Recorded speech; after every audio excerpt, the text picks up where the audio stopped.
Okay. Welcome to Globespan 24x7.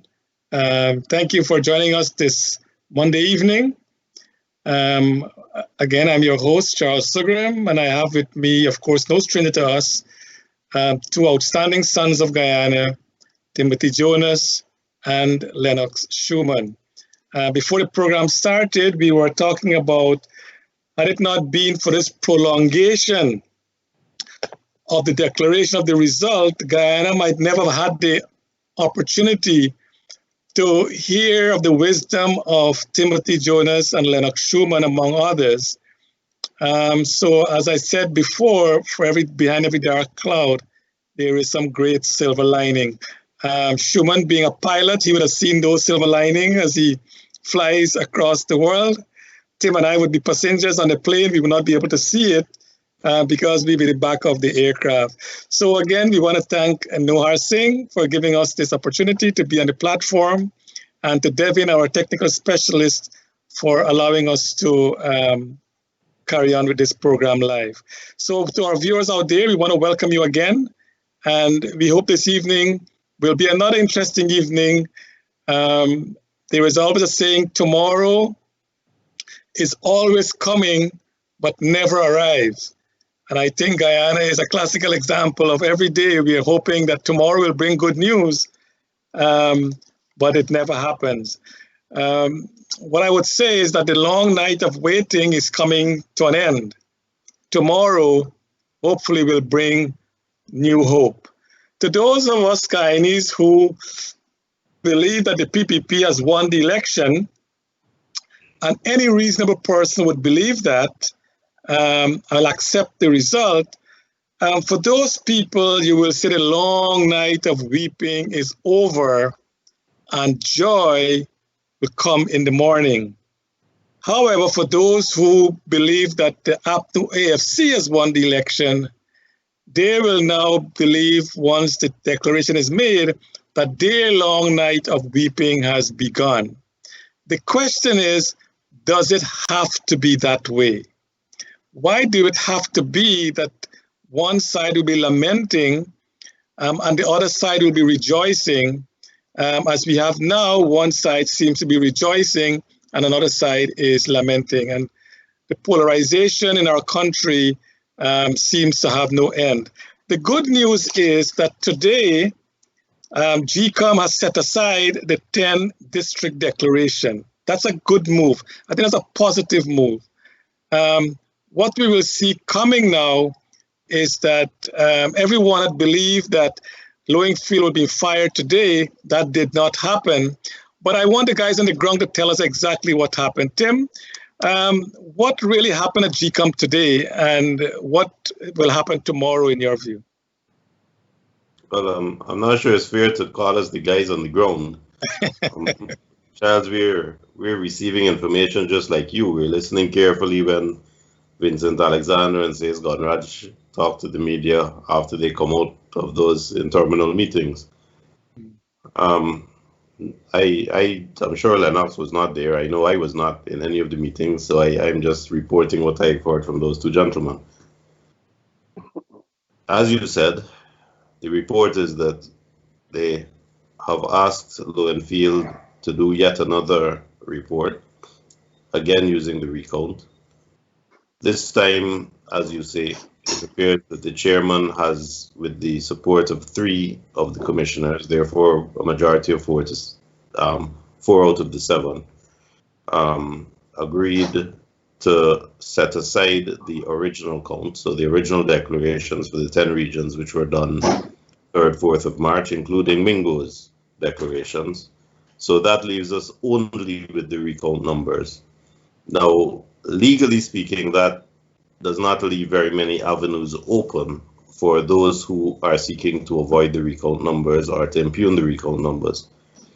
The CCJ has very clearly said Lowenfield can't trouble those numbers, can't interfere with them, can't take it upon himself. I think that's the expression they use to determine what portions are valid, what portions are invalid. His job is a mathematical function. He adds up the numbers for PPP, allocates seats, that's 33 seats. Adds up the numbers for APNU, allocates seats, that's 31 seats. Adds up the numbers for LJP, TNM, and ANOG, and that's a seat. And he hands it out. That's his job. It's not a discretionary job. He's refused to do it twice. If he refuses to do it again, and this is a step in the right direction, I think, the chairman, again, with the agreement of 3 of the 6 commissioners, has decided that she will then pass that job on to the deputy CEO, who is Roxanne Myers. And that is the course that is charted for the ship called GECOM. I was informed, if maybe, I don't know if I'm correct, I was told that the chairman had asked both the CEO and the deputy to prepare a report. Is that what you heard? I didn't hear that, but it would make sense. The thing is that if she's not CEO or acting CEO, she shouldn't be preparing a report at this stage, really. But Charles, the preparation of the report is a matter of half an hour. So it's neither here nor there. I fully anticipated today she would say to Lowenfield, have you done it? And if he said no, she'd say, thank you, your services are no longer needed, and say to Roxanne Myers, go and do it, be waiting. You got 15 minutes. So it's not something that needs to be protracted. 2 and 2 is 4. Tomorrow, 2 and 2 will still be 4. The whole country knows the numbers. Lennox, Mark Ali is on the screen right now, and he says, I am not a pessimist. However, I wish to ask this question. Do you guys think that the chairperson is playing a proverbial chess with Guyana to see how far it will go? Well, Charles, let me say good night to you and to Tim and the viewers. It's good to see you guys again. I share much of what Tim, I share similar sentiments anyway. I think Madam Chair understands, I mean, hindsight 2020, right? I'm pretty sure that she could look back. Were she in a position last week or sometime, let's say today, for example, she could look back and say, you know what? No, I'm making a decision now that maybe the CEO was not completely wrong. Maybe he was confused. Maybe he had slight amnesia because we have never really formally addressed the issue of the 10 regional counts. So let's remove that cloud from there. Let's take that completely out. So now there's only one direction, one set of figures that he now has an obligation. He has a clear understanding. And that is very, outside of the letter that she wrote him, that in itself is very unambiguous as to what he needs to do going forward. I think what Madam Chair has done is to give every single party, and in this case, it seems like that, it's pushing the APNU. Well, let's shed the APNU AFC bit. She has given the PNC every opportunity to make their case that ended at the CCJ.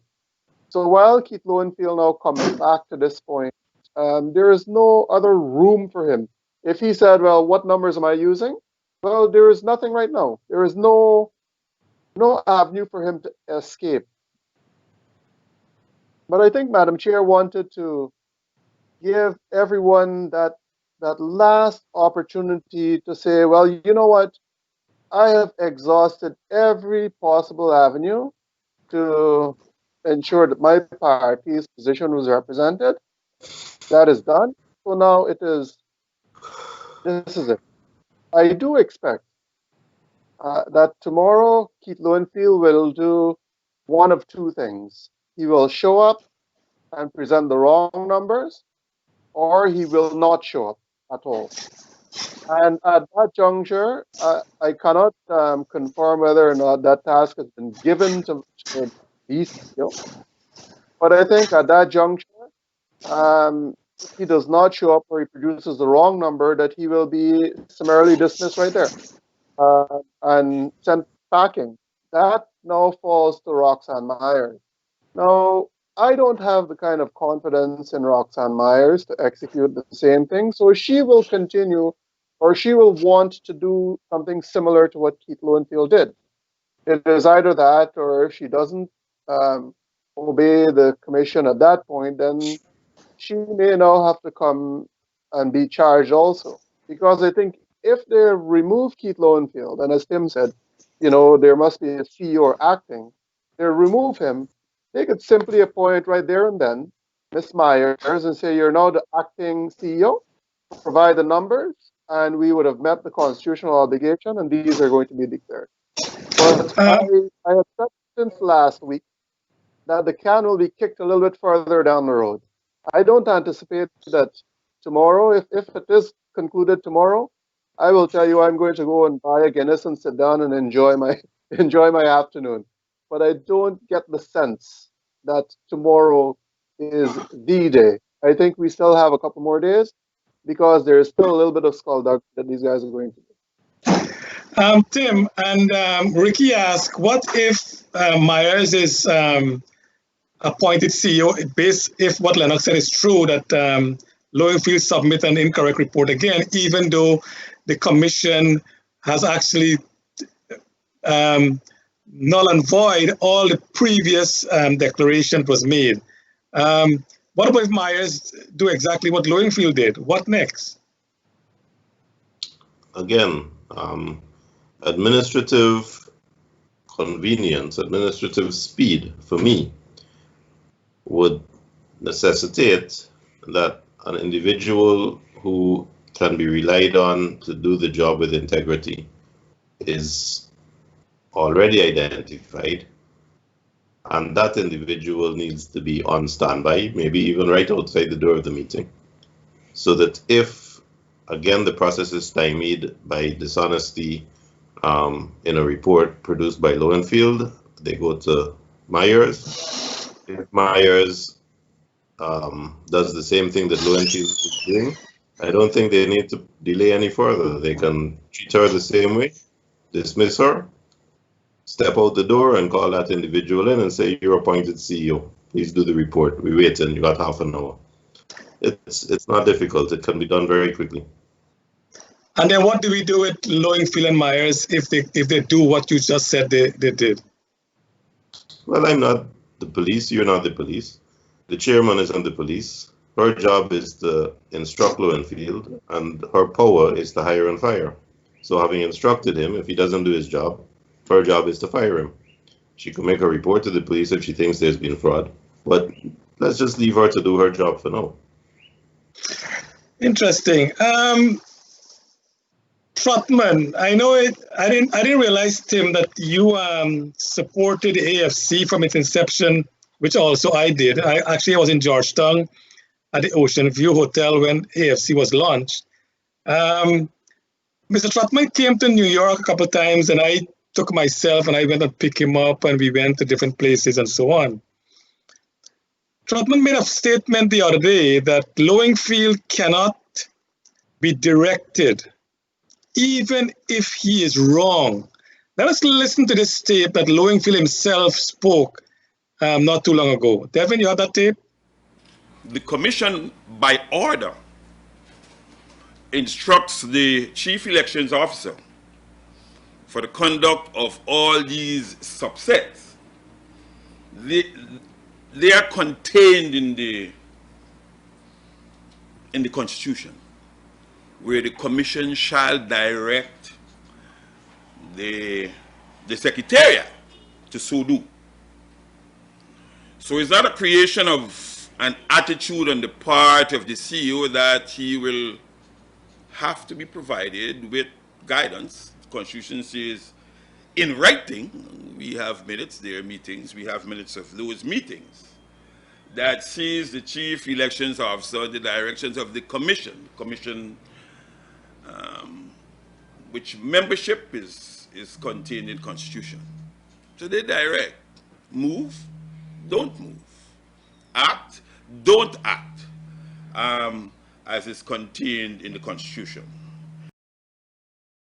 Okay, is Lowenfield delusional or is Trotman delusional? Tim? You know, I listened to that, and it's hard to debate it because, quite right, if I give you instructions that you don't understand, then you're entitled to say to me, man, I don't understand. Can you please explain? But that assumes a world where I am acting in good faith, you're acting in good faith, and we're all being honest and we all have integrity. But if I say to you, walk 2 steps in that direction, um, and you say you don't know how to walk, although you're the same person that walked in the door to get the instructions in the first place, then you're not acting with integrity. So all of that palaver that we just heard from Trotman presupposes integrity which the parties don't have. So you have a man who is dishonestly, with full knowledge of what he needs to do, but also in full rebellion and determination that come hell or high water, he's not doing it, using every single means at his disposal, however flimsy, however pitiful, to avoid doing what he needs to do. You got votes. One party got 190 something thousand, the other one got 213,000. Third party got enough for 1 seat. Anybody 12 years old and over can do that maths and divide it by 65 and figure out how many seats you're working with. So, at what point in that can an adult say with a straight face, I need more instructions, please advise me what to do? A man who has worked at GECOM for years? Come on. So let's not pretend that we're talking about people who are doing their jobs with integrity and professionalism and genuinely need advice and instructions received. Let's accept that we're talking about people who refuse in point blank to do something that's basic maths and move on from there. So don't let's give respectability to the nonsense that Trotman talking about. Lennox, I know Timothy being a fellow attorney like Trotman, he was kind of soft there in hitting Trotman. You, Charles. I don't think that was Raphael Trotman. You know that didn't sound like his voice. I assume that is Trotman, the commissioner. Oh, is it commissioner? Okay, so maybe if it's not Raphael Trotman, then I must apologize for that. So it might have been the commissioner Trotman saying that. Is he now more delusional being a commissioner? He ought to have known better, Lennox. Charles, let me correct you. I think what you're referring to is Raphael Trotman had made some statements on their CNN, their coalition news network, in the line that you're talking about, where, and I don't know if Tim maybe missed that, but I would not speak for him. I think Raphael Trotman made some remarks that Lowenfield does not have to obey anything. Let's just put it in plain, simple language. But I think based on the variety, the Representation of People Act, the elections law, the Constitution, Lowenfield has to abide by what the commission decides.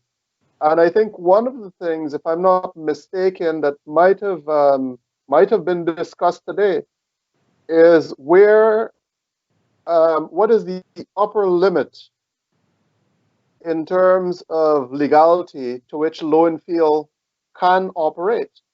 And I think that question might have been answered by Madam Chair in her decision that he has to bring another report, basically telling Lowenfield that he cannot operate above the dictates of the Elections Commission, that the Commission at the end of the day is the final authority in what the CEO has to do.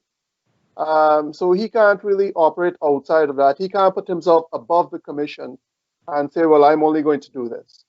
I think those things were clarified today. I want to believe that Mr. Trotman and all of these guys are simply further lying to their supporters. They're further misleading them.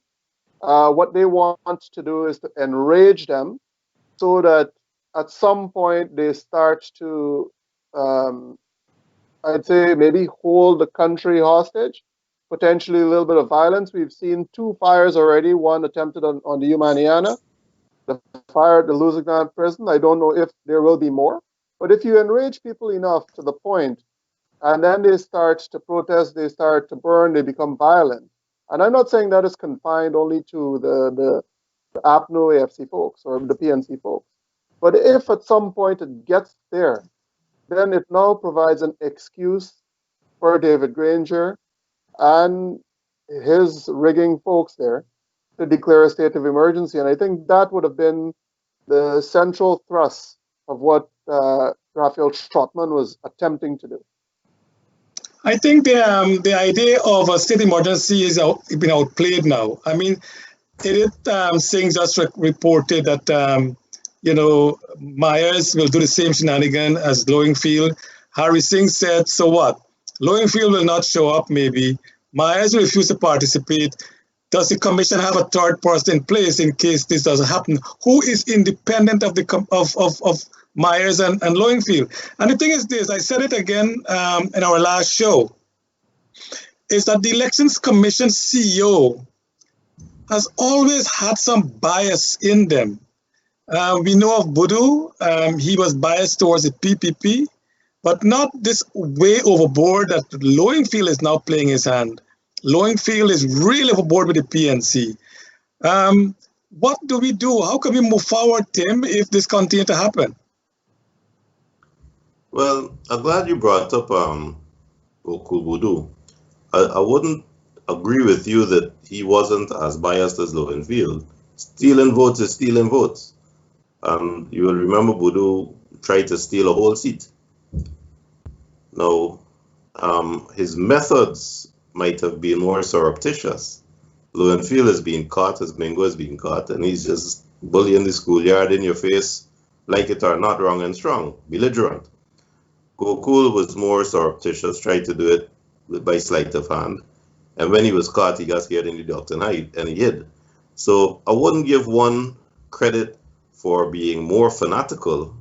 I would just say that Lowingfield more belligerent, got more in your face, barefacedness, courage. So that's part of our problem in Guyana, isn't it? That we are so steeped in this two-party harm that as individuals, we see people in our own society, people that we rub shoulders with, people that ordinarily we respect, or at least we did before this escapade. Professionals, academics, churchgoers, religious people, everybody are now either by their wild comments or by their silence in the face of unlawful electoral fraud, showing their true colors. And our society has been torn apart, but the rot has been uncovered, and it is your neighbor. And I think that is a big tragedy. That is something that we have to face up to and be introspective and look within, because you're seeing it in the members of the institutions, not just GECOM. Do you have confidence in the army, the police, the judiciary, members of the bar? I was confronted, as you know, during the process by medical doctors who tried to keep me out of the out of the counting process. So in every institution, every individual you come across has this bile, this poison, and it seems to be an intrinsic Guyanese thing. And we have to look within and ask ourselves, how is it that we can abandon morality for the expedience of a political victory by any means necessary, and then go to church on Sunday? I don't understand it. Elizabeth Ramcharan Lennox, my schoolmate, she said any one of the small parties can do the report. And as she said, I'm pretty sure they already have it. Should Claudette Singh appoint one of you guys to be that independent? I mean, from the comments I'm getting from the viewers is that, and you've seen it on the screen, that you, Mr. Timothy Jonas, and you, Mr. Lennox Schumann, are two of Guyana's best. I don't want to get to your Brit, to be up there, but the thing is, you have been outstanding. So shouldn't one of you be the acting CEO and just submit a report? Uh, Charles, let me thank your viewer for the kind compliment, but I think it's unwarranted at this point. We've simply been given an opportunity to provide information to the public. I think both Tim and I are untested politically, and we have to recognize that. So maybe that confidence at this point might be slightly misplaced. Maybe after the first parliament or so, then we may be in a position to determine where we sit on that political scale. And I spare no modesty or anything in that statement because that is a fact. In terms of the report, I want to say that it absolutely not. At the end of the day, Tim and I represent political parties, and any political party that has to go in there and produce a number would not sit well with the public. It would not sit well with the institution in itself. And I think it needs to be dealt with from a person who is external to the operations of any political party. Yes, they at the end of the day they would have voted. Someone would have voted. Um, I think that report could be produced in a matter of 5 to 10 minutes. It's just a matter of adding numbers and a bit The of a numbers division. already added, Lennox. The numbers already there. Right.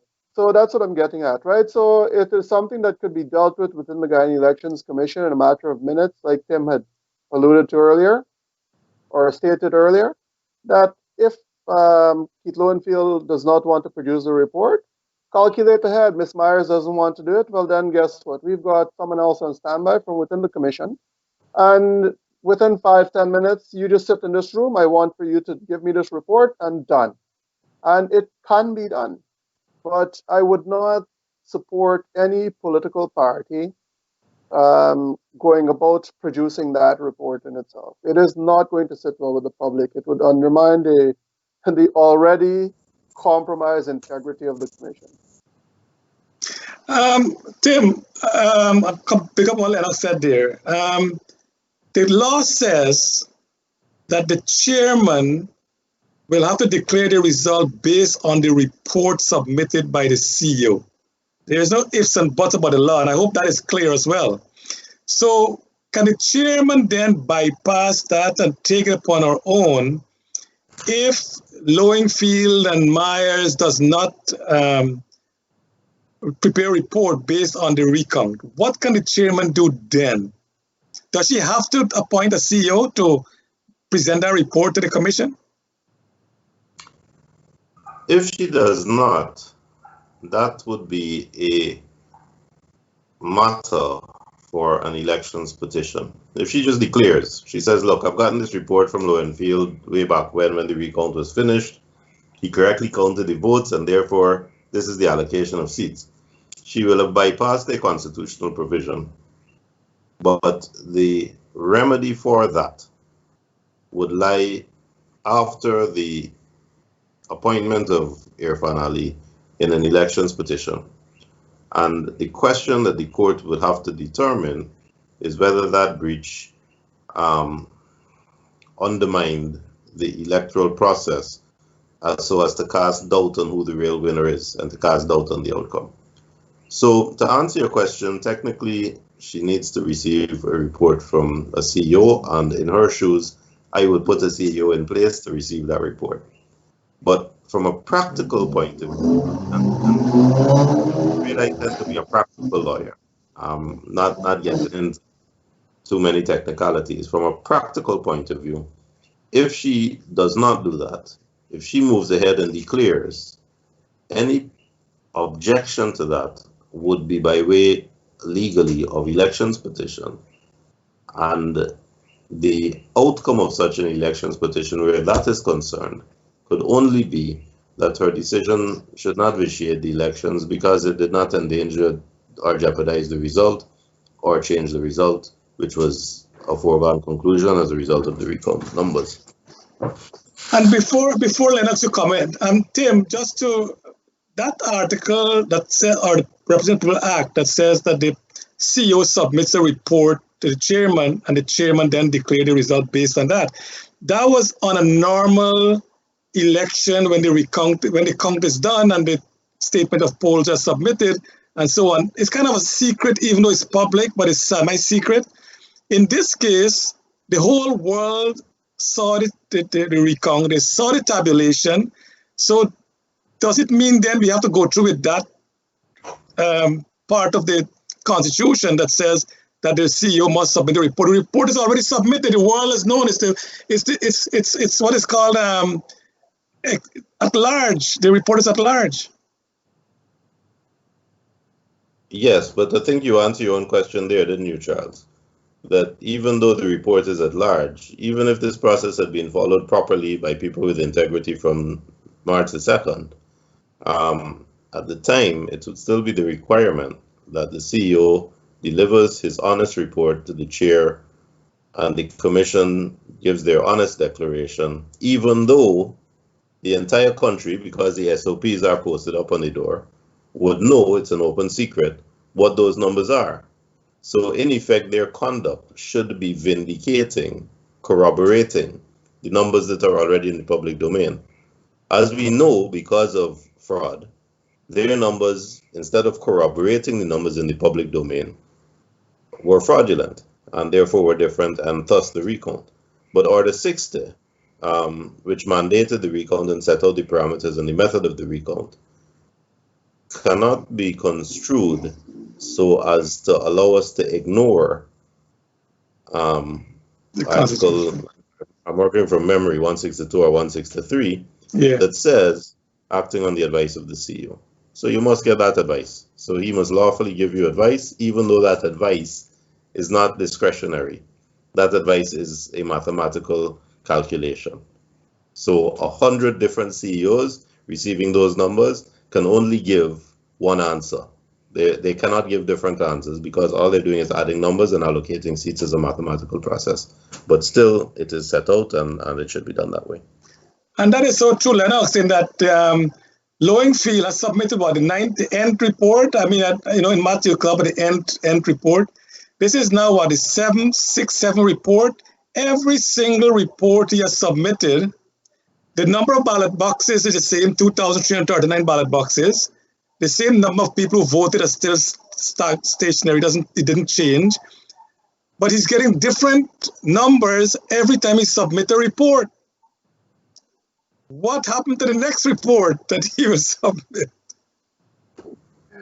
Charles, that is a bit of I really don't know how to answer that. I think when they figure out if there is dark matter in the universe, I might find out how Lowenfield is thinking. Because you're quite correct. There are a variety of numbers that he has submitted. Every single report that he has submitted, it actually contains different numbers. So I don't know if there is maybe in Lowenfield's act that he's trying to thwart himself. If he's trying to resist something in there. You have to remember when the commission met before the appeals court hearing, it was revealed to the public by Bibi Shadiq that Desmond Trotman actually called and said he cannot attend the meeting because a threat has been made against his life. I don't know if the Guyana Police Force investigated that threat.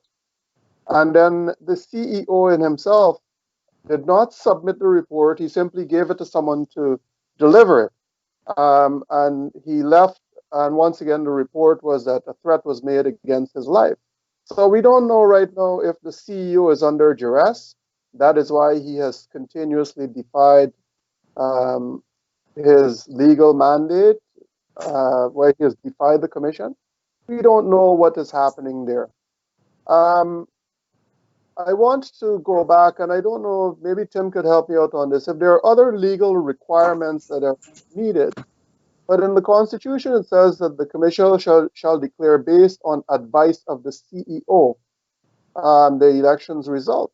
But the CEO has already provided that advice, in my view, in terms of the recount numbers, where it says very explicitly the number of valid votes, where the PPP got 233,000, APNU FC got 217,000, and plus the third party is a joiner, and in that sense got around 5,000 and change. I want to maybe suggest that report has already been presented, the advice of the CEO. The only component that is missing, it is the explicit allocation of seats to the National Assembly. I think that is the only part that is missing in my view. And I'm glad you mentioned that, because Timothy mentioned Gokul stole 1 seat, but Lowenfield is stealing 2. So the next time we get another CEO, he or she might be stealing 4 seats. So we got to put a stop to this. Tim, someone mentioned, I think Jennifer mentioned that Lowenfield might not show up. Myers might not show up. Yeah, Jennifer's box said it. And as Lennox said, maybe this might take a couple more days. If that happened, Lowenfield doesn't show up, Myers doesn't show up, can, as Lennox just mentioned, can the commission now use that first report that Lowenfield submitted? In that report, he had the correct count for the numbers for the recount. Can they use that as a CEO report to the commission, in your view? Well, I think this is what we discussed earlier, Charles.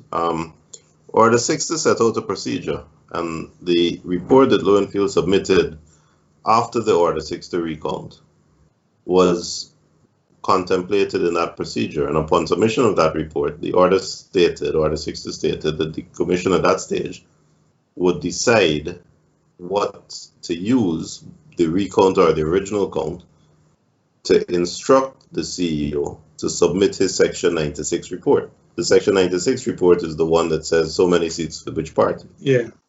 So on the face of the recount order, Order 60, we're still in the same position that Lowenfield must now provide a Section 96 report. That is the one that he has been very, very deliberately not doing 3 times.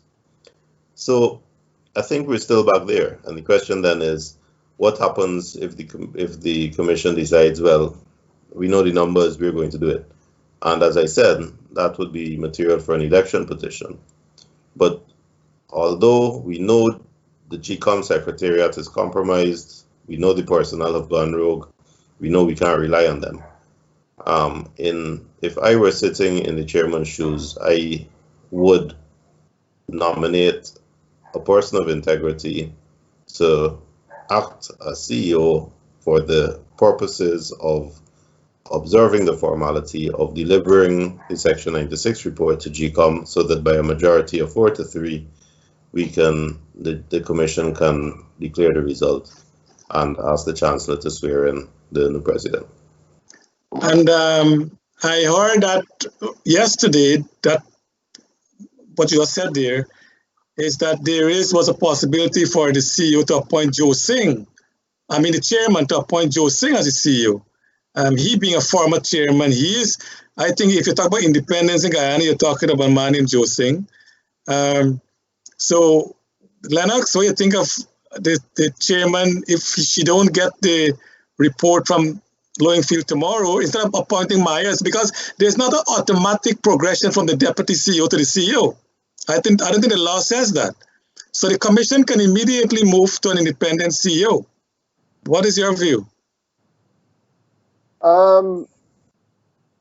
Charles, it seems as though every single thing that is done, you could bring Jesus Christ down and have him produce that report and give it to the commission, and Jesus Christ in himself would be attacked by the PNC supporters.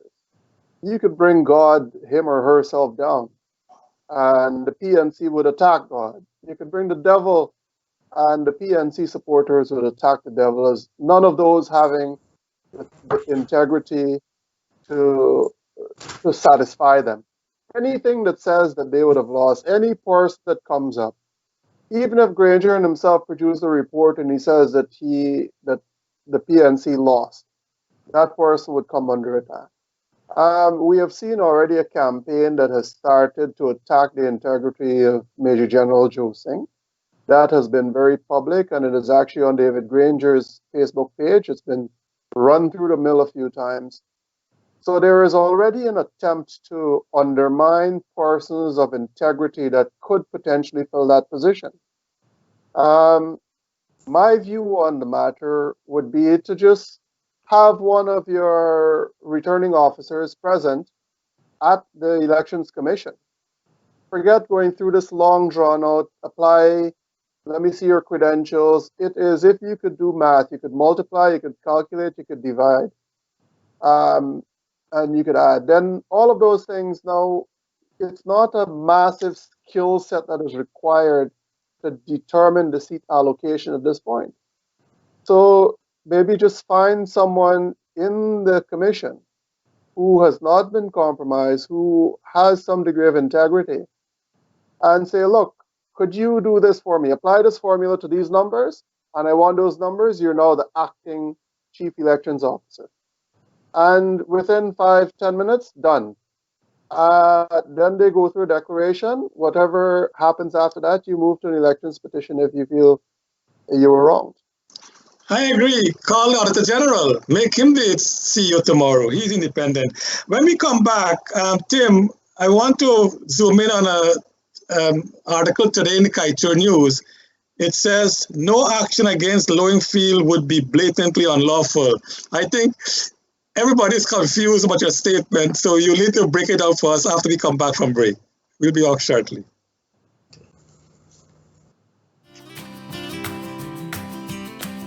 Take the family or maybe go with friends on a train getaway to Boston and Cape Cod.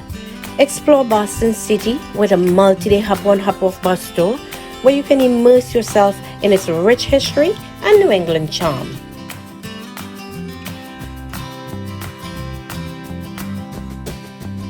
Then take the Provincetown ferry over to Cape Cod. The quaint villages, serene beaches, and renowned seafood restaurants will make you never want to leave. This Boston and Cape Cod package includes round-trip coach tickets to Boston, the Provincetown ferry, and 3 nights hotel accommodation. So book Boston and Cape Cod with Travelspan. It has something for everyone. Call Travelspan to book at 718-845-0437. That's 718-845-0437. And book your Boston and Cape Cod train getaway today. Globespan 24x7 continues its efforts to serve the communities. The platform provides for all sides to air their views and discuss solutions. Viewers in Guyana and across the world are participating in these discussions.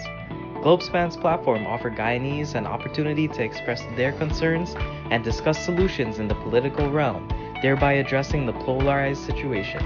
Discussions also include social ills such as alcoholism, domestic violence, suicides, and much more that have been plaguing the nation. Globespan 24x7 platform connects the diaspora and the world with Guyana. The concept is helping to shape the development of Guyana. So Globespan 24x7 needs your support to continue to serve the communities. Go to globespan247.com and pledge your support with from as little as $5, $10, $15, or $20 or any amount each month. Your support will help and go a long way to develop Globespan 24x7 as an independent platform that brings in all sides for the communities. By including all sides, we can bring long-lasting changes for all Guyanese. Log on to Globespan 24x7 today and pledge your support.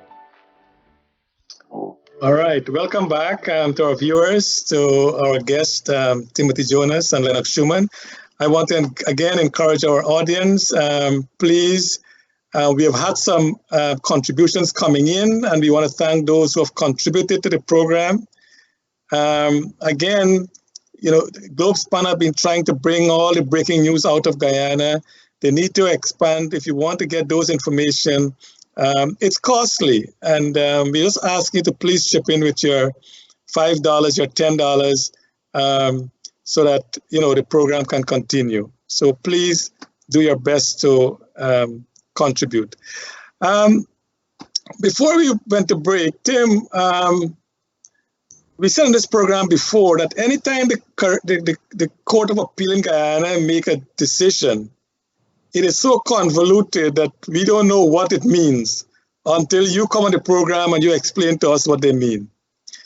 Contrary to that, when the Caribbean Court of Justice rule, they are so crystal clear that any child can understand when they listened to the ruling from the Caribbean court. Now, your statement got in between. No action against Lowen Field would be blatantly unlawful. Again, I'm not an English major, but can you break that down for us, what you mean by that statement? Charles, I don't have a clue what the author of that intended. I did a telephone interview with Kaichur, so I was quite surprised when I saw that is the statement that was attributed to me. I really hope, I mean, it was in the evening, I was tired, but I really hope I didn't say that. I spent some time trying to figure it out, and for full disclosure, Charles had mentioned this to me before the program started. And I think that I remember discussing the options that were there for the chairman. And I do remember saying that it would be unlawful for her to accept a report that she knew was misleading, was erroneous. And I remember saying that Lowen Field acted unlawfully when he submitted that report. So I also said to the media that one option would be to take action against Lowen Field if he maintained his abrogation of the constitutional provisions and didn't follow his duty. So if you can take those three concepts together, maybe somewhere there that leads you to the double negative interesting statement that is attributed to me that Charles just read. But if that did come out of my mouth, I will ask you, please forgive me. I don't know what I was thinking at the time. But it's not. Again, it's not you. The Constitution says that the leader of the opposition shall submit 6 names to the president. That is not unacceptable. So again, too negative again there. So I guess you're taking your example from the Constitution. So. But nothing's wrong with a double negative. You might not be someone I accept, but to say I accept you is a strong positive. But to say that I find you unacceptable is a strong negative. But I can be neutral to say I find you not unacceptable, so that you fall short of actual positive acceptance. But we're neutral. I know, you see your QC boys. You QC boys have all these English dialectic and the definition of all those things. We've been messing up the country a long time now, yeah. Lennox, the commission itself. I mean, the past is the past, and hopefully, I know you're not very optimistic about tomorrow. I'm not a gambler, but I'm pretty optimistic that tomorrow should be the end. I believe that Madam Chair, and Tim, you're an attorney. You argue in front. I'm not sure if you argued before her before she retired, but arguing before judges listen and they listen and they listen. That's their job. And then, of course, at the end of all the submission, they will have to make a decision based on what's presented for them. But Lennox, how long more can she listen and don't make a decision?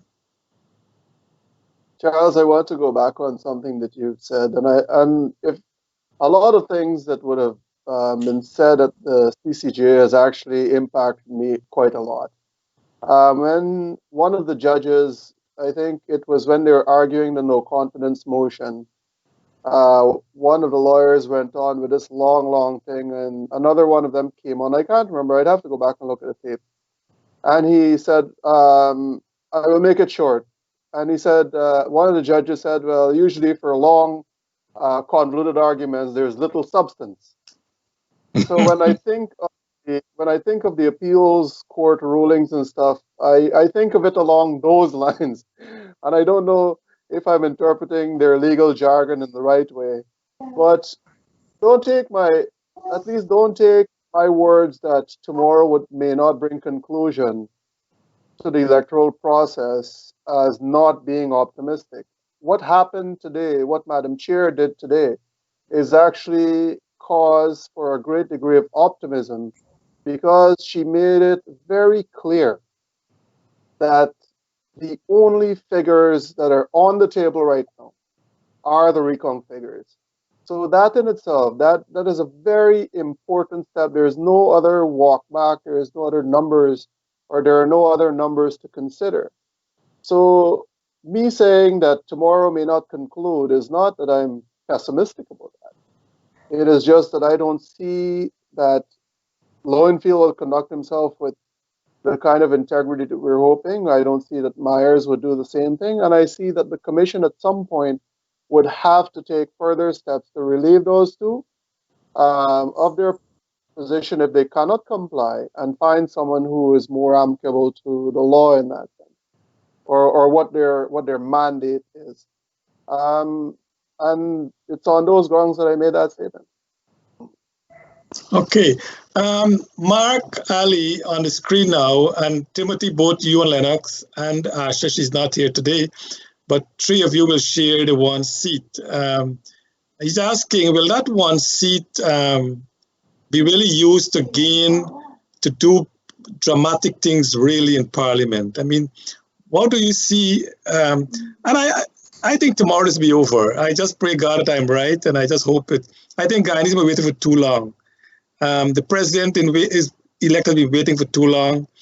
And as Sister Reinstein said, the next election is not in 2025. I think it's in 2026, because it's almost, 4 months now. The president should have been already sworn in. Parliament has not been in place since, almost a year. So the thing is, we're that one seat in Parliament. Tell us what you're going to do. I mean, this commission need to be dramatically changed. The entire structure need to be changed. As a matter, before you mention that, I just want to mention this. That yesterday I spoke with Minister Audrey Norton from the PNC, and I asked him to be on the program today. He's had to call him back today, that he's not sure where he's going to be. I called him twice today. He did not answer his phone. I text him, he didn't respond either. So the thing is not, we don't want the PNC guys, we want to hear their side of the story, because I want to let the Guyanese people know that, I was listening to Holding, our great fast bowler. West Indies won the first test match in England, and that's really a good thing for the West Indies. But Holding, in that interview, one of the interviews says that Black people and people of African origin have been demonized over the years.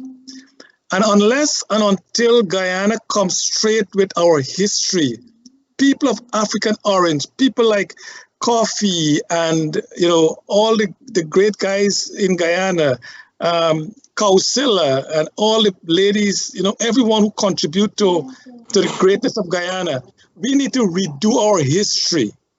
And what Holding was saying is that even though this guy who discovered electricity, the man who discovered the filament that keep the light burning is a Black guy. I mean, look, here in the US, we have the Secretary of HUD, Human and Urban Development. He actually separated a Siamese twin for the first time, an African origin. In Guyana, Africans have contributed so much to our country's development. Indians have contributed so much. The Amerindians have contributed so much. The Chinese, the Portuguese, the Europeans, everyone did their part. Yet our history is tainted. I'm a Christian, but we see Jesus with blue eyes and blonde hair. I mean, where in Israel do we have blue eye and blonde hair in those days when Jesus was born? So the thing is, we have changed the world to think that everything that is Black is bad and everything that is white is good. And we have lived with that, and it come back to haunt you sometime. And I think Guyana need to come together and realize that whether you're African origin or Indian origin or Amerindian origin, let us at least be Guyanese first. And unless and until we can put that in place, I know Moses Nagamoto talked about it, and I wrote it about it too, that I mean, and again, people will be disappointed when I'm saying this, but I am not Indian. You're not African. We are of Indian origin. We are of African origin. We have our cultures, very rich cultures. We need to celebrate them, not to demonize each other. And you guys now, and I'm so glad that you guys have a seat in Parliament, please bring these things up to the forefront. Let us change our history. Let us teach our children the true history of Guyana. Sorry I'm going on like that, but Lennox, go on. Charles, you touched on quite a few topics that are very, very sensitive. I really don't know where specifically to begin with that, but let me go to this point. Let me apologize to some of your viewers. Let me apologize to some of the people who would have followed the LJP and whom you represent. I made a very irresponsible post a few days ago, and I have since taken the post down on Facebook. I said, where the tables turn, Georgetown would be on fire. And that in itself was irresponsible of me, and I want to apologize to the people who would have looked at that. I think historically, when you look at elections in Guyana, there seems to have been one party whose supporters tend to be a bit more aggressive than others. But I was quickly corrected because what happened in Berbice immediately after these elections also brought up the ugly side of the other party, where the house was burnt and all of those things. Someone said we never addressed it. I think the person is wrong. They have selective hearing in that sense, because it is something that I would, in very, very concise and explicit terms after it happened. I think one of the things that we have done is we have been looking at people and judging them by their actions. And their actions are very telling. Take, for example, today, when David Granger was leaving his compound, supporters went and laid in front of his motorcade and had to be removed by President. One of them went to stop the vehicle and put her hand on the bonnet to stop the vehicle. Any way forward is over her. I don't see other party supporters of other political parties conducting themselves in that manner. If we want to be judged differently, then we ought to change actions, change the way we react to a lot of things. And there are some fundamental issues that continue to exist in Guyana that we have never addressed. We're not a nation in this sense. We are a country of peoples. There is no sense of nationhood. There's nothing that we could coalesce around and say this is the Guyanese identity. Nothing. If you speak to a black person, the majority of them are more African than Guyanese. You speak to Indians, the majority of them are more Indian than Guyanese. And indigenous peoples are indigenous first before they're Guyanese. So we don't have that national identity to coalesce around and say, this is our national identity. And it doesn't matter where you go in this world, this is my Guyanese identity. We borrow Jamaican music, we borrow Trinidadian music, we borrow Brazilian music, we borrow Spanish music, and we've got this multi-ethnic palette for food and that. So the majority of things, until we carve out that identity, it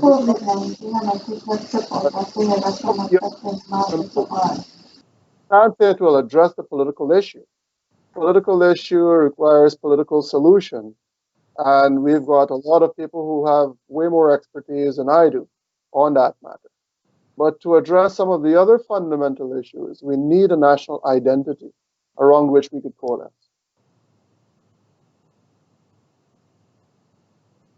What are your views? What will your one see do in Parliament?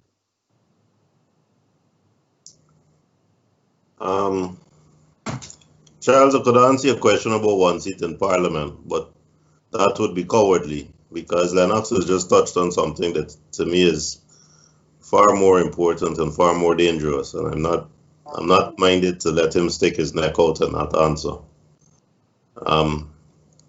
In Guyana, politics is race, race is politics. And Lennox has just done a very brave thing by bringing it up. So I'm going to go down the road with him. First of all, by disagreeing with him. You see, we tend to conflate race issues in the Western. Diane, you're getting a feedback on this thing. We tend to conflate race relations in the Western world, in the white world, where white privilege exists, with race relations in Guyana. And that is to start on the wrong foot. Because in the Western world, there is white privilege. The institutions are run by people of European descent. The banks are owned, the politicians, the police, the army, everybody is controlled by people of European descent. And they have the money, they have the numbers, they have the power. We don't have that situation here in Guyana. So the first thing I want to say to you is I have no memory of any colonizer oppressing me. The only people I remember oppressing me are the people who said I have to eat rice flour, the people who stole money by corruption, and now the people who refuse to come out by electoral fraud. Those are my oppressors.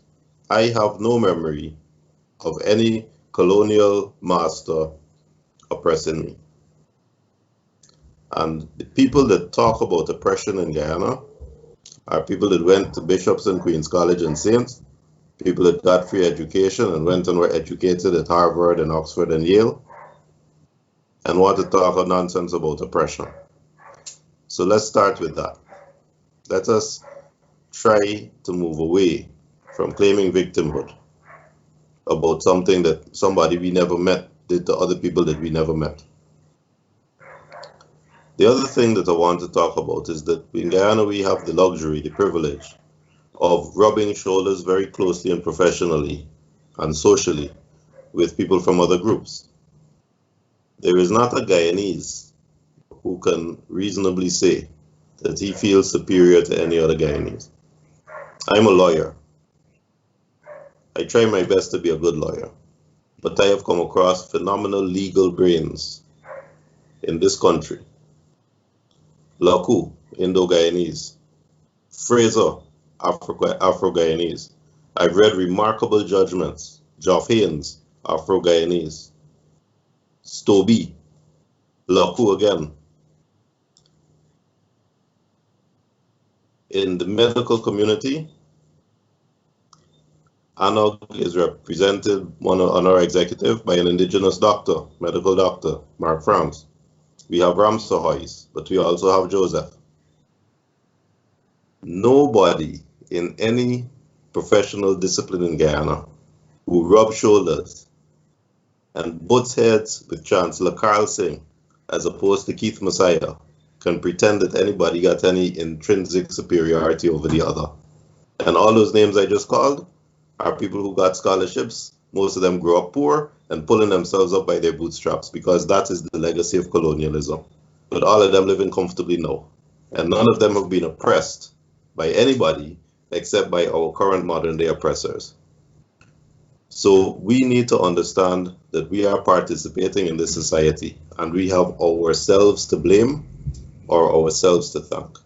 That is the starting point. That is the starting point. Now, in terms of what's happening in Parliament,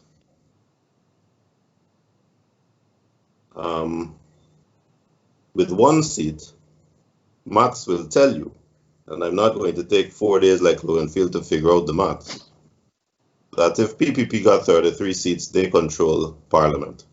And that has been the tragedy of our politics, that in a two-party system, the winner, who runs the executive, also dictates in Parliament. People talk about meaningful opposition and vibrant opposition and blah, blah, blah. If you got 2 votes and I got 3 votes, you could talk cheese. I win. And that's what happens in our parliament. So for the past 5 years, APNU has won. Before that, there was a short renaissance when PPP were in a minority government. But before that, PPP were the democratically elected dictators in Guyana. The purpose of a third party is to remove that. Mathematically speaking, the only way to have a minority government and therefore an independent parliament is by a third party. We didn't achieve that this time. We'll achieve it next time. But for the next 5 years, with our one seat, we are going to be loudly proposing changes, many of which we believe PPP will not accept, and they have the majority in parliament, and therefore they will be the dictators. But we want to show the Guyanese people what is possible.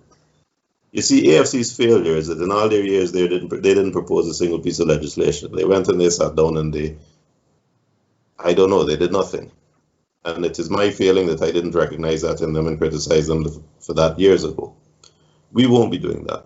We will be proposing changes and explaining to the people why those changes are good. And then we will be quarreling loudly if the PPP do not implement those changes. Because in 5 years, whoever's in opposition will have a majority in parliament, and an independent parliament will be able to implement those same changes. The next 5 years is a time to educate the public as to what can be done, what is possible in this wonderful country. Well said, Tim. And the comments out there from our viewers also, they like what you and Lennox have mentioned about our race relation. And the thing is, I don't quite, I'm not against people voting for people who look like them to represent them. They feel comfortable. But I think what Ravi Dev was referring to in his earlier days was that let us accept it. The thing is, if we don't accept a problem, we will not be able to solve the problem. So if we accept that, yes, we vote along ethnic lines, that's okay. Every group wants to support their own ethnic group. But when after the election, work together for the common good. And that is what the winner-take-all doesn't allow that to happen. So how will we change that winner-take-all to ensure that both huge big groups, the Indian and the African groups, how can they contribute significantly to development Guyana, whether they're in government or not in government? Alex, you want to go? Well, Charles, there is a very interesting thing, and I think I want to venture out a little bit here because this is not my forte. Law is not my forte. Like I said, I'm great at conversational law, and that's it. No formal training required for that. But I think the New Zealand Constitution actually has in it, yes, I think they do have a majority government in this sense. But in the New Zealand Constitution, there is also 4 seats, I think, that are given to the indigenous peoples that is apolitical, free from political dimension in that sense. I don't know if that is a formula that would be effective in Guyana. It is something that needs to be interrogated a bit more. But I think there needs to be some degree of permanence because I don't see that the PPP will accept a different system, maybe a constituency-based system. I don't see that the PNC will accept that. And the interesting thing that we go back to is when everyone is out of power, they all talk about shared governance. But the minute they get into power, shared governance was just this light dream that they had when they were out of power. I would leave the majority of that discussion to the likes of Tim and Ralph, people who have the legal expertise to pronounce on that. I can simply talk about what I know happens in New Zealand because the Maori king and they're ensure that they're not left out politically, and that is how they came to that position. I think they had advocated very strongly to be included in that constitution. They're a minority group in New Zealand, but to ensure that their people and their issues are represented in every single parliament. Mohammed Asgar, and we also have another gentleman, well, Pat just saying I will vote for Schumann and Jonas. Mohammed was very specific. He said, for the next president and prime minister of 2025, the two of you gentlemen, I know we are going way ahead of our time here right now, but in terms of the top of 2025, we need to settle this election now. But I believe that Guyanese have waken up and they realize that we're voting along ethnic lines. And I don't blame the people. As I said, I don't blame the people. They vote on what interests them. But in doing that, you're hoping for a different result. And as Einstein said, that's a definition of lunacy. So we keep doing the same thing since in the 50s. We're voting along ethnic lines, hoping that things will change and we get more cemented in it. And that's why I'm saying that even though we are against President Granger for dragging this thing on for so long after the March 2nd election, what has happened is that you guys have come up as Guyanese great leaders. Rhonda and Josh Kanai and Dr. Kisoon and so many of you in the small and new parties, you've really shown yourself as true leaders of Guyana. And I think the Guyanese people are not stupid. They're watching, they're listening, they're seeing. And I think the pressure continues. Yes, definitely 2025, 2026, whenever the next election is held, Guyana might be surprised to see what the result will be. Tim? Again, I don't agree with you that it's all right to vote based on ethnicity. I agree with what you say when you say we have to acknowledge that reality. But I am never going to agree with a position that I vote for somebody because he looks like me. I must vote for you because I've heard your economic policy, I've heard your social policy, I've seen your integrity, and I'm bought by that, and I don't care if you're green. Unfortunately, we're not there. There are increasing numbers of people who get us there for the first time, as you know. There's a swing vote in Guyana that puts the government in minority once we get away from this polarization that the two parties have achieved again this year. But I want to make that clear. We got to do better as humans, as Guyanese, as people who rub shoulders. And when my friend's daughter got married, I go in the bottom house and eating out of a leaf. He happy to see me, I happy to see him. When my friend's mother died, I go in the masjid and I mourn with him.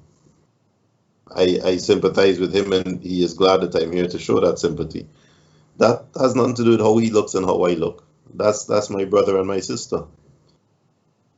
It should be no different when elections comes around, and it is different, and we have to do introspection about that. It is not okay to say we vote based on ethnicity. Now, having said that, as a system, let us acknowledge that remains the reality and see how to change the system. The two large parties like that system because they own their voter base. Come hell or high water, their voter base. 25% of the people for APNU, 35% of the people for PPP will be voting for them. I've seen people from the Rastafarian community legalize marijuana, they say to the gentleman who prays in church every Sunday and who watches them in their face and says, no way. But they'll still vote for him. He owns them. They are bonded to him because of ethnic loyalty. And that is the tragedy here. That, as you know, the Indo-Guyanese community is very capitalist oriented. But they voted for a communist leader all the way through, a leader who supported nationalization. Why? Not because they agreed with nationalization, but because he looked like them. Hopefully we can get past that. But at this stage, the only way to have a fair result is for a third party to have the swing vote. Otherwise, the winner-take-all system will give us an elected dictatorship. So we have to wait for that, and in the meantime, we have to advocate and educate. And well said. And Edith on the screen is saying Guyanese are smarter, and Edith, I'm sure you're right. an end to race-based election might be on the horizon. It's over. The smaller parties have intelligent guys who can put this to an end. It's embedded in, and when I said it's okay to vote your own race, in the context of the fear factor that has been exhibiting in Guyana over the last 50 years, that the Indian fear the African and the African fear the Indian in terms of representation, which I think is very sad, but it's true. I mean, I've seen, that's why I mentioned. Sorry? It's understandable. Not okay, right. But it's understandable. Right, and the thing is, I've seen, when you watch some videos that is up, I mean, some of the guys who riding the bicycle and going stealing from, young black guys. I mean, they can be our son, they can be our brother, they can be our child, riding up and stealing things from people. Someone mentioned it yesterday on the news I was watching here in the US, that in the early days in America, when the African family was grounded by a mother and a father, now only about 25% of the African population here in the US have mother and father. It's really sad. The same thing is happening in Guyana. I remember as a Christian, I went to a prayer service for one of our members' birthday, and the minister asked her to give a speech, a talk on her birthday, make 3 wishes. Her 3 wish was, first, I want to get a job. Second, I want to get a child. Third, I want to get married. So the minister said, you sure you ain't got your priorities upside down? I mean, it's why do you want to get a child before you get married? And the church has been, I think the church needs to be responsibility too, that you're accepting single mothers. Single mother seems to be a big, blossoming part of our equation, when in fact the child is the one who suffers. And when that child grow up, what do you expect that child to be? And we are saying that the family has been destroyed. Because of that, our children are destroyed, and then we're now complaining why we have all these problems. So we have a huge opportunity, guys. You need to really, your message got to be out there loud and clear. Guyana need to come back to heal ourselves. I mean, I have seen accidents where the vehicle is in the trench and the black guys jumping in to save people out. This is what I see in my own eyes. And the Indian guys I stand up there doing nothing, but the black guys jump in to save lives. The thing is, some of the best people in our country are of African origin. Some of the best are of Amerindian origin. Some of the best are of Indian origin. Why do we degrade each other? I really don't quite understand it. And we seem to be doing that. Someone do something and we blame the entire ethnic group for that one thing.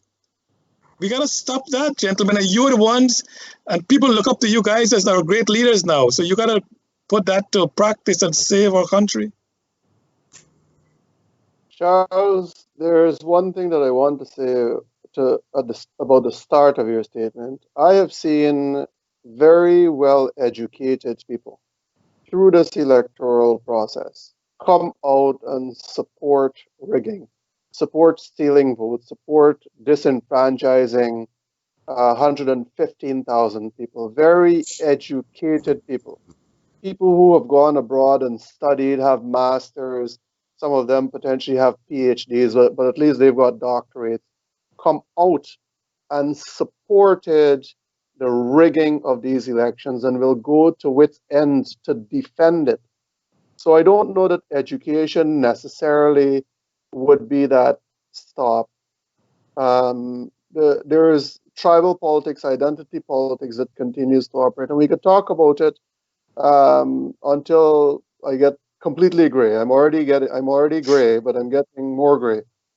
But that being said, we also have to look at leadership. And I've said it before that David Granger has driven a wedge into this country so deep that it creates fear, a lot more fear in the Afro population. When he goes out and talks about 400 young black youths who were murdered during the PPP's time, it is association And when you're hearing that from David Granger, who goes and kneels in church, have pictures taken with him going up to the altar, people praying for him and all these things.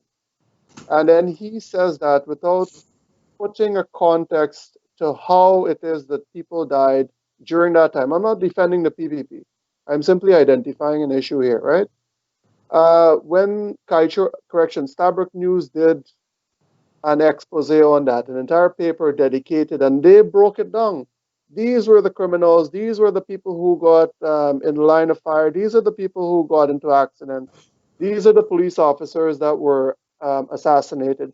When they broke it down, there is nothing about 400 black youths being murdered under the PPP's administration, nothing within that sentence structure that speaks decisively to the facts. So when you've got the leader of a political party who also is the head of state saying those words, what you're doing is driving a wedge so deep in this country, because now people identify the PPP as an Indo party. So what they're going to say now is those Indians just want to get back into power to kill our young people. I have heard that firsthand. When we were doing the counting attachments building, I walked out and people started to say that to me without even investigating or doing the research for themselves. There are a lot of things that are wrong with the society that still need to be corrected. And were I to be in a position, let's start with strengthening our institutions. Someone cannot commit a crime and then the police gets bribed and then the crime disappears. The institutions need to be operational. I cannot go and, provide CSEC for these kids right now and expect that we're going to provide a pathway out of poverty for them when they have not been in school for the last 4 months. So all of these things, there is no single silver bullet per se to address the issues. There must be a multi-dimensional approach to addressing some of these issues. And I think one of the key ingredients in that multi-dimensional approach, it has to be from good, sound leadership. Thank you, Lennox. And we're wrapping up now, Timo. Even in the last 5 years with the APNO AFC, there have been some young black guys that were killed by the police. We didn't hear them saying that these are killing done by a government, because they recognize that some of these guys maybe were, whether they die rightly or wrongly, but people die in this administration, but no one is accusing them of killing young black boys. But once it happened in the PEP days, they're accusing the PEP and they're bringing the race factor. Tim, in closing, let us get back to what we were talking about, political pandemic. Do we see the new president swearing in this week?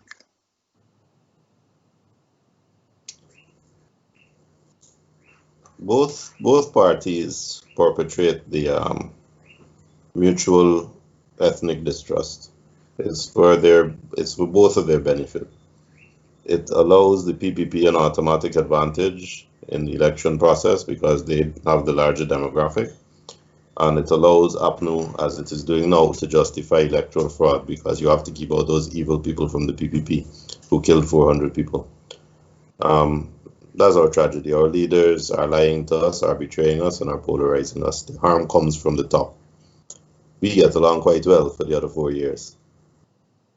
I don't know what we can do to fix that, Charles. What do you see? We see a new president coming in this week? He'll come sooner or later. We can't predict what will happen. As I said on another forum earlier today, if Granger declares a state of emergency tomorrow, I'm not marching into office of the president to remove him. I don't think you are either. He has the power, he has the street power, he has the army and police power, and he has the sympathy of the army and the police. Although, I want to say this very clearly, The police have acted with absolute professionalism so far, and the army has not acted at all so far, which also shows absolute professionalism. So I want to say that clearly. But I'm not going to try to pussyfoot around the subject that the loyalties of the disciplined forces are with APNU. The whole country knows that. So there's no way Irfan Ali is going to march into office of the president and demand everybody remove, and they'll quietly remove if Granger declares a state of emergency. So there is no doubt that the PPP have won this election. There is no doubt that the country will be in serious problems if APNU decide to remain in illegally by whatever means they choose. But locally, we have no traction to do anything about it if APNU make that choice. We have to ask the foreigners to come and help. But the country will be destroyed economically if they do that. Their own supporters are already suffering because, you see, jobs are being lost. The vendors on the road, their sales are down. The food vendors, the clothes vendors, people who work 9 to 5 are being laid off. We are in trouble already. COVID has caused harm and the economy is shrinking. And it's going to get worse if sanctions are applied. And the leaders in their ivory towers will not feel it, but their supporters will feel it. I really hope that Mr. Granger does not take that route, because his own people will really suffer before he is finally forced out. It is time to have an end to this. It's time for him to just limit. Thank you, Tim. And Lennox, Sartriat Ramphal also calling on the new president to be sworn in. Do you see it happening this week? And what is your closing thought? Charles, I strongly believe that the can will be kicked a bit further down the road. They are going to eventually force Madam Chair to have to unilaterally, well, not Madam Chair plus 3 commissioners to take steps that would polarize the commission even further.